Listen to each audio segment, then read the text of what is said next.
Hello friends, I am doctor Geetanjali Dua, school counsellor, family coach. आज मैं जिस टॉपिक के साथ आपके सामने हाजिर हूँ वो टॉपिक ये है कि हमें जनरली लोग इंसल्ट करते हैं, बट हम अगर उस इंसल्ट को बुरा मानकर बैठ जाएं तो हम शायद अपना ही हार्म कर बैठते हैं। तो इसके लिए ज़रूरी है कि इंसल्ट को पॉजिटिव वे में कैसे लिया जाए, उसको अपनी सक्सेस का रास्ता बनाइए। अगर आपने सुना होगा कि एक गुड कोलेस्ट्रॉल होता है, एक बैड कोलेस्ट्रॉल होता है। इसी तरीके से जैसे स्ट्रेस की अगर हम बात करें तो स्ट्रेस भी गुड स्ट्रेस और बैड स्ट्रेस होता है। अब आप कहेंगे कि गुड स्ट्रेस और बैड स्ट्रेस क्या होता है? स्ट्रेस तो स्ट्रेस होता है। जी नहीं, गुड स्ट्रेस भी होता है, बैड स्ट्रेस भी होता है। स्ट्रेस का जो गुड फॉर्म होता है उसको हम यू स्ट्रेस बोलते हैं, और जो स्ट्रेस का बैड फॉर्म होता है उसको हम डिस्ट्रेस बोलते हैं।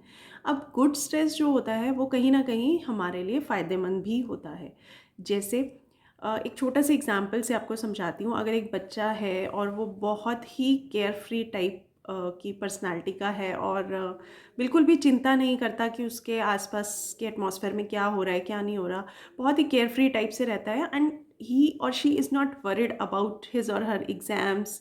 और अगर वो हल्का सा स्ट्रेस लेगा कि हाँ, मेरे एग्ज़ाम्स आने वाले हैं, मुझे पढ़ाई करनी है, तो कहीं ना कहीं वो उसके लिए गुड स्ट्रेस का काम करेगा, और उसको मोटिवेशन मिलेगा पढ़ने के लिए।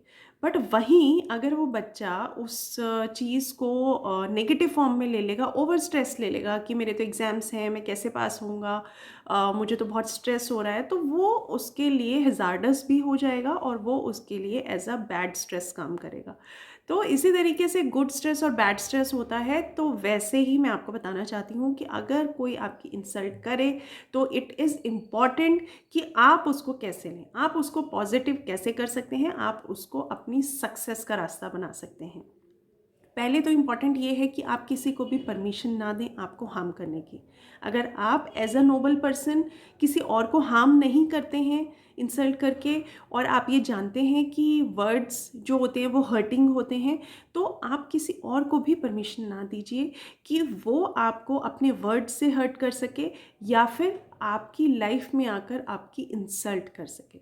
तो फर्स्ट और फॉरमोस्ट थिंग यही है कि आप किसी को परमिशन ना दें आपकी लाइफ में हार्म करने के लिए।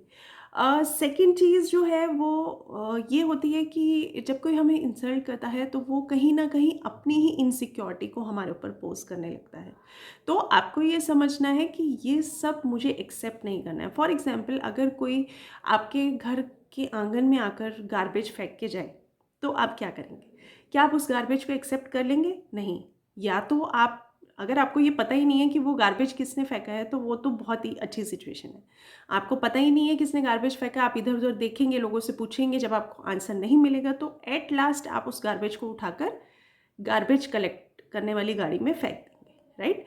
क्यों? क्योंकि आप अपना घर साफ रखना चाहते हैं। तो उसी तरीके से अगर कोई आपकी इंसल्ट कर भी देता है तो आप उसको कूड़ा समझ के बाहर के बाहर ही फेंक दीजिए। आप उसको अपने घर में, अपने दिमाग में, अपनी लाइफ में, अपनी फैमिली में मत आने दीजिए, क्योंकि इस तरीके की चीज़ों की आपकी लाइफ में कोई जगह नहीं होनी चाहिए। क्योंकि आपको अगर अपनी लाइफ में सक्सीड करना है तो आपको अपनी इंसल्ट को सक्सेस में कन्वर्ट करना ही होगा। Last but not the least, कि आप अपनी लाइफ में एक मंत्र अपना लीजिए। सबसे पहले आपको एक चीज़ कहना चाहूँगी कि इंसल्ट जो होता है उसका जो हिंदी मीनिंग होता है वो है अपमान। तो ज़्यादातर लोग मेरे पास आते हैं और ये बोलते हैं कि हमारा तो अपमान हमारे अपनों ने ही किया है। तो अगर आप अपमान का संधि विच्छेद करेंगे तो जो आपके क्लोज होगा, जो आपको जानता होगा, ज़्यादातर चांसेस हैं कि आपके मान को हार्म वही पहुंचाएगा, डिसरिस्पेक्ट आपकी वही करेगा जो आपको जानता होगा। तो अगर आपको आपके किसी अपने से ही इंसल्ट मिल रही है तो उसके लिए मेरे पास लास्ट में एक मंत्र है जो मैं जनरली यूज़ करती हूँ। वो मंत्र है ओम इग्नोराय नमः। तो आपको ये मंत्र अपनी लाइफ में, फ्रेंड्स, अगर आप चाहते हैं कि आप अपनी लाइफ में सक्सीड करें, आप इन छोटी छोटी चीज़ों से हर्ट ना हो, आपके आसपास के लोग अगर आपको नीचा दिखाना चाहते हैं या आपको इंसल्ट करना चाहते हैं और आप इन सब चीज़ों में इंटरेस्टेड नहीं हैं, आप इन सब चीज़ों से ऊपर उठना चाहते हैं, तो बेटर है कि आप एक मंत्र का इस्तेमाल करें, ओम इग्नोराय नमः। जहाँ आपने अपनी लाइफ में इस मंत्र का इस्तेमाल कर लिया, आप ऐसे सिचुएशंस में सिर्फ अपने से एक बात कहिए, ओम इग्नोराय नमः। तो आपकी जो इग्नोरेंस पावर है इन सब चीज़ों के लिए वो बढ़ने लगेगी। और डेफ़िनेटली अगर आप इन सब चीज़ों को इग्नोर करने लगेंगे तो आपकी लाइफ हैप्पी भी होने लगेगी और आप कहीं ना कहीं अपनी लाइफ में सक्सीड करने लगेंगे, क्योंकि आप इन सब छोटी छोटी चीज़ों से ऊपर उठ जाते हैं।